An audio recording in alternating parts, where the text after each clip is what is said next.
इस मुल्क में 2014 के बाद जो वायदे थे भाजपा के, उन वायदों का क्या हुआ? हम पे उंगली उठाने से पहले जवाब दीजिए। 2 करोड़ नौकरियां देने का वादा था। सरकारी नौकरी छोड़िए, आज प्राइवेट नौकरी के लिए भी बच्चे तरस रहे हैं। मानसिक तौर पर प्रताड़ित हैं, परेशान हैं, उनका भविष्य अंधकार में है। कि गुजरात में उनके पैर छूते हैं। क्या आप सवाल पूछोगे भाजपाइयों से? क्या आप पूछोगे कि एक अपराधी को कैसे मारा डाल सकते हो आप, वो भी बलात्कारी? लेकिन यही कारण है कि राहुल जी, जब मीडिया साथ ना दे, जब ये कानून साथ ना दे, एजेंसियां जो हैं तोता बन जाएं, तो वहाँ राहुल जी निर्णय लेते हैं कि मैं सड़क पे निकलूँ, इस मुल्क के युवाओं के अंदर जो भेदभाव, जो नफरत पैदा हो रही है, उसको ख़त्म करूँगा। दर्शक, मेरे साथ इस समय दिल्ली कांग्रेस के अध्यक्ष हैं और दिल्ली में कांग्रेस ने दलित और अल्पसंख्यकों की एक बड़ी बैठक की है। सर, क्या जरूरत पड़ गई? लोग कह रहे हैं कि आप लोग जातिवाद पर अब आ गए हैं। मैं उन लोगों से पूछना चाहता हूं, इस मुल्क में 2014 के बाद जो वायदे थे भाजपा के, उन वायदों का क्या हुआ? हम पे उंगली उठाने से पहले जवाब दीजिए। 2 करोड़ नौकरियां देने का वादा था। सरकारी नौकरी छोड़िए, आज प्राइवेट नौकरी के लिए भी बच्चे तरस रहे हैं। मानसिक तौर पर प्रताड़ित हैं, परेशान हैं, उनका भविष्य अंधकार में है। सरकारी नौकरी नहीं है तो स्वाभाविक है, फिर रिजर्वेशन का कोई मतलब नहीं है। तो रिजर्वेशन नहीं है तो ये बच्चे कहाँ जाएंगे? और ये वो वर्ग है जहाँ मुझे लगता है शिक्षा बहुत निचले पायदान पर थी।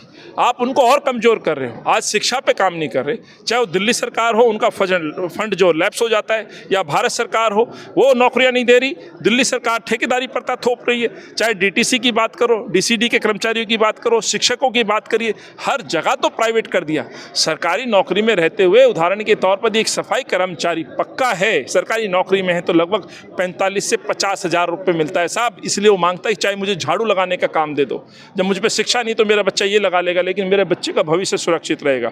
एक तरफ तो ये है, दूसरी तरफ प्राइवेट जॉब भी मिल जाए तो 10-12 हज़ार से ज़्यादा नौकरी नहीं मिलती। शिक्षा का अभाव है तो भी सफाई कर्मचारी का वो काम कर रहा है, चाहे मॉल में कर रहा है या कहीं कॉन्ट्रैक्ट के द्वारा कर रहा है। तो अंतर साफ है। इसलिए मांगे पक्की नौकरी दो जिससे भविष्य सुरक्षित हो। उस 12 हज़ार की नौकरी में क्या जीवन भर घर बना सकते? 2 वक्त का खाना नहीं खा सकता साहब। ये दर्द है। ये दर्द के साथ अनिल जी, मुसलमानों पर जैसी हमला होता है, कांग्रेस भी चुप्पी साध लेती है। उसको लगता है कि हिंदू वोट खराब हो जाएगा। आप किस उदाहरण, किसके सवाल खड़े कर रहे मैं नहीं जानता। इसलिए आज आप देखिए, दलित अल्पसंख्यक महासम्मेलन, बाबा साहब का संविधान और लोकतंत्र बचाओ, ये हमने सम्मेलन किया है। आज सबसे बड़ी बात राहुल जी किस बात को लेकर निकले? कन्याकुमारी से कश्मीर की यात्रा क्यों तय की गई? जब आप पार्लियामेंट में डिबेट नहीं करते, पार्लियामेंट में सवालों के जवाब नहीं देते। बिल्किस बानो की लड़ाई यदि सबसे पहले कोई छुटने पे कोई उठाता है तो कांग्रेस का कार्यकर्ता प्रियंका गांधी, राहुल गांधी सवाल उठाते हैं कि गुजरात में उनके पैर छूते हैं।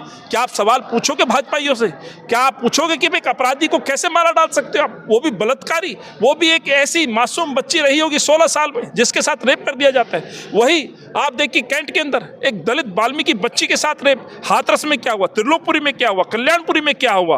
क्या हुआ सुल्तानपुरी में? यही तमाम बातें तो जो दिलों में नफरत पैदा करती हैं, यही बातें तो हैं जो असंतोष पैदा करती हैं सरकारों के खिलाफ। और वही असंतोष, वही नफरत, वही डर से राहुल गांधी इस देश को जोड़ने के लिए निकले हैं। बेरोजगारी की वजह से जो अंतर आया है, लोग, एक का बच्चा परिवार भूख से तरस रहा है और एक का बच्चा परिवार जैसा बड़ा हो रहा है। एक का दोस्त अडानी विश्व के दूसरे नंबर पर है और एक गरीब का बच्चा और गरीब हो रहा है। 45 हज़ार मकान साहब सबके लिए बना के शिलाजीत कांग्रेस ने दिए थे, मनमोहन जी ने दिए थे। वो मकान आज क्यों जर्जर हो गए? सबके रजिस्ट्रेशन थे, डेटा था। अरविंद को मकान देने क्यों नहीं चाहिए थे? मैं पूछना चाहता हूँ। 16 लाख राशन कार्ड पेंडिंग है, 52 लाख लोग प्रभावित हैं। आज मैं पूछना चाहता हूँ, अरविंद कब पक्की नौकरी देगा? गुजरात में कहता है हर गाँव में स्कूल खोलूंगा, एक स्कूल नहीं खोल पाया। 22 हज़ार कॉन्ट्रैक्ट पे टीचर है। तो ये तमाम दर्दी तो है। आप दिल्ली में, दिल्ली के अध्यक्ष हैं, देश की राजधानी है। 1-2 सवाल लूंगा, आप लोग मीडिया से कैसे लड़ पाएंगे? टीवी अखबार आपके साथ नहीं है। आप मीडिया से ही नहीं, हम लोग सोशल मीडिया वाले हैं। आप आवाज़, सोशल मीडिया तो सपोर्ट करें साहब।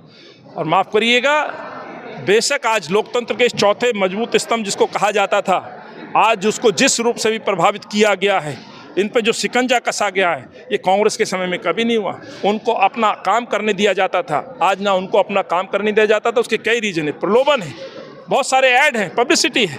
लेकिन यही कारण है कि राहुल जी, जब मीडिया साथ ना दे, जब ये कानून साथ ना दे, एजेंसियां जो हैं तोता बन जाएं, तो वहाँ राहुल जी निर्णय लेते हैं कि मैं सड़क पे निकलूँ, इस मुल्क के युवाओं के अंदर जो भेदभाव, जो नफरत पैदा हो रही है, उसको ख़त्म करूंगा और इस मुल्क को जोड़ूंगा। यही नारे के साथ कश्मीर और कन्याकुमारी का जो नारा है वो राहुल जी का, उस पर राहुल जी यात्रा पर। आपका आपकी सर एक सवाल और सर एक सवाल तो ये अनिल चौधरी थे, दिल्ली कांग्रेस के अध्यक्ष हैं और कांग्रेस ने लगातार अब अपनी स्ट्रेटजी बदली है। उसके प्रदेश अध्यक्ष जो हैं वो इस देश में दिल्ली के, ये खुद ओबीसी से आते हैं। राष्ट्रीय अध्यक्ष जो है वो शेड्यूल कास्ट को बनाया जा रहा है। बहुत उम्मीद है कि जो खड़गे साहब हैं वो राष्ट्रीय अध्यक्ष होने जा रहे हैं कांग्रेस के। यूपी में अभी कांग्रेस ने शेड्यूल कास्ट को अपना अध्यक्ष बनाया है। तो सवाल वही है कि क्या कांग्रेस अब SC ST OBC और सोशल जस्टिस की लड़ाई को समझने लगी है और उसी को लेकर आगे बढ़ेगी। फिलहाल कांग्रेस के पास ये इसके अलावा कोई विकल्प भी नहीं है। मैं बार बार कह रहा हूँ कि 2024 का जो चुनाव होगा लगभग ये तय है कि वो सोशल जस्टिस मंडल वर्सेस कमंडल की तैयारी है। कांग्रेस भी लगभग ये मान चुकी है कि अब सवर्ण समाज का वोट उसके साथ नहीं है, टीवी अखबार उसके साथ नहीं है। तो जो शोषित वंचित समाज के लोग हैं, SC ST OBC माइनॉरिटी के लोग हैं, उनको पार्टी में जगह दी जाए। इसी कड़ी में आज दिल्ली में कांग्रेस ने दलित और मुस्लिम कम्युनिटी को लेकर एक बड़ी बैठक रखी थी।